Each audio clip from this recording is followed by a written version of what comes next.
पति के रिश्तेदार, एक शिक्षाप्रद कहानी। शादी के 7 साल बीतने के बाद भी पति पत्नी में काफ़ी झगड़े होते रहते थे। झगड़ों की वजह तो अलग अलग होती थी, लेकिन सबसे मुख्य वजह ये थी कि पति और पत्नी के विचार कभी आपस में नहीं मिलते थे। जहाँ पति स्वभाव से नेक, सेवाभावी और सबके प्रति संभाव रखने वाला था, वहीं पत्नी का स्वभाव स्वार्थी और भेदभाव करने वाला था। पति पत्नी के स्वभाव और व्यवहार से तंग आ गया था। वह हमेशा कोशिश करता रहता था कि पत्नी के आचरण और स्वभाव में किसी तरह का बदलाव आए।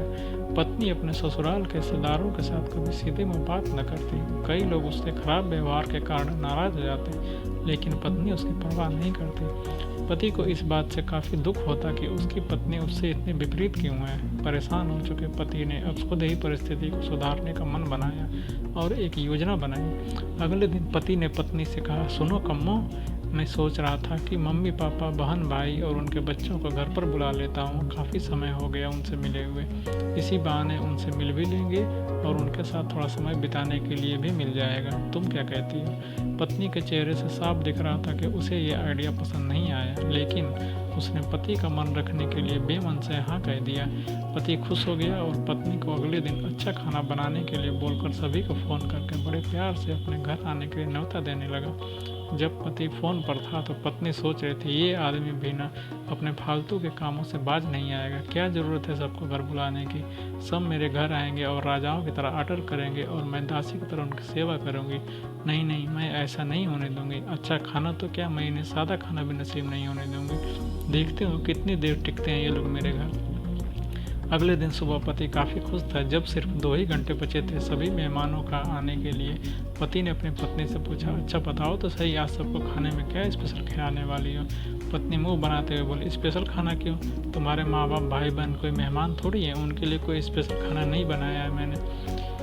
वह भी सब वही खाएंगे जो हम खाते हैं। आज घर में सिर्फ दाल चावल बना है। पत्नी की बात सुनकर पति गुस्सा हो गया और बोला, तुम कभी नहीं सुधरोगी। कुछ ढंग का तो खाना बना लेती। अब सिर्फ 1 घंटा बचा है और सभी आने वाले हैं, मैं क्या मुंह दिखाऊंगा उनको? तुम ही रहो यहाँ, मैं तो जा रहा हूँ, उनके जाने के बाद ही वापस आऊँगा, कहकर पति घर के बाहर चला गया। पत्नी को तब तक पति के बातों का कुछ फर्क नहीं पड़ा था, जब तक मेहमान घर पर नहीं आ गए। और जैसे ही सब मेहमान घर पर आए तो पत्नी के होश उड़ गए, क्योंकि भाई बहन, माँ बाप और बच्चे वो उसके पति के नहीं बल्कि खुद उसी के थे। यानी कि पति ने अपने माँ बाप को नहीं, अपने ससुराल वालों को खाने पर बुलाया था। पत्नी अब काफ़ी परेशान हो गई, क्योंकि अपने ससुराल वालों को परेशान करने के लिए न सिर्फ उसने सादा खाना बनाया था, बल्कि खाने में ज़्यादा नमक और मिर्च भी डालकर रखा था। अपने मायके वालों को सामने देखकर पत्नी हाथ मलने लगी। थोड़ी सोचने के बाद पत्नी ने अपने पति को फ़ोन मिलाया और कहा, तुमने मुझे पहले क्यों नहीं बताया कि मेरे मम्मी पापा और भाई बनाने वाले हैं? तुम पहले बता देते तो मैं अच्छा खाना उनके लिए बनाती। पति ने कहा, मैंने वही बताया जो मैं मानता हूँ। मैंने कभी तुम्हारे परिवार वालों को पराया नहीं समझा और तुमने कभी मेरे परिवार वालों को अपना नहीं माना। और मैं जानता हूँ कि तुमने यह सोचकर कि मेरे मम्मी पापा और भाई बहन आने वाले हैं, जानबूझकर घटिया खाना बनाया।